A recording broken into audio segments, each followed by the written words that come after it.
I was born and raised in Italy, the country of the good food. My grandparents had a bakery, we had fresh bread, focaccia and pastry every day. But not just that, they were growing their own vegetables, picking up the food themselves and trading fresh eggs and milk with neighbors.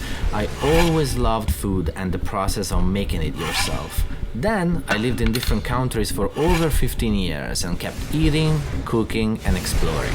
In some point I started to have some physical issues that forced me to change the diet, and here's when all the problems began. I started to make a lot of researches online, watching videos, reading articles, but all of this can potentially take you on a never-ending frustrating spiral. Everybody tells you different things. More fibers, less fibers, yes meat, no meat, eggs yes, eggs no, meat, grains, supplements, vitamins. Suddenly they're all experts. Don't say that in the video. Yeah, that's what I think. Isn't that true? They open a social media and suddenly they are all doctors, nutritionists, spiritual gurus, psychologists. Everybody wants to tell you what is the best and healthiest thing to put in your body. What? Isn't that right? Oh my God, I can't believe you just said that. Whatever, let's keep going. So I found myself bouncing from one thing to the other, forgetting the most important thing, the thing that made my grandparents eat and live better than us. I'm the only one to know what is best for me. Nobody else can tell me that. I have an instinct and I can use it. My body is very quick to tell me if something that I ate felt good or bad.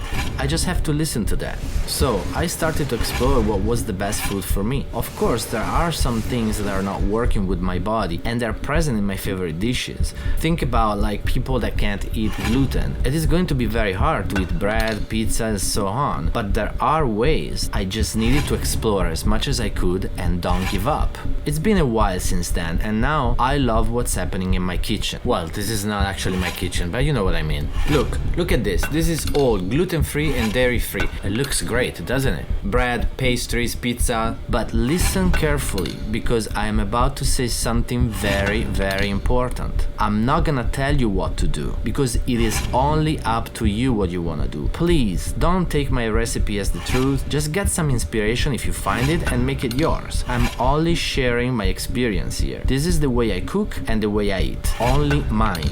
You can explore what yours is gonna be if you didn't find it yet. Every time I share a recipe, I will repeat that. You choose the seasoning, you choose the ratios, the proportions. Everything is a personal choice based on what works for you and what you like. So here I'm gonna share what I came up for myself following 3 simple principles. Quality, price, control. Quality is good for my body, price for my wallet, but control is good for my mind and my essence. I found that the most beautiful thing of this whole process is to have the total control of what's in the food that I eat. And for me, the only way to have that control is to make it myself as much as I can. For example, when I look at the ingredients of a simple tomato sauce, there are so many choices in every store, but why they all have sugar in it? F***ing sugar everywhere. You can't say that. Why not? It's my video. Because it's rude. Yeah, well, sorry, but it's the same thing with bread. So many choices and almost all of them they sugar. And look at a simple chicken stock. Sugar? Why do they have to put yeast? Not to mention all the unknown ingredients in what is supposed to be healthy food. Well, the point is not that I don't want sugar.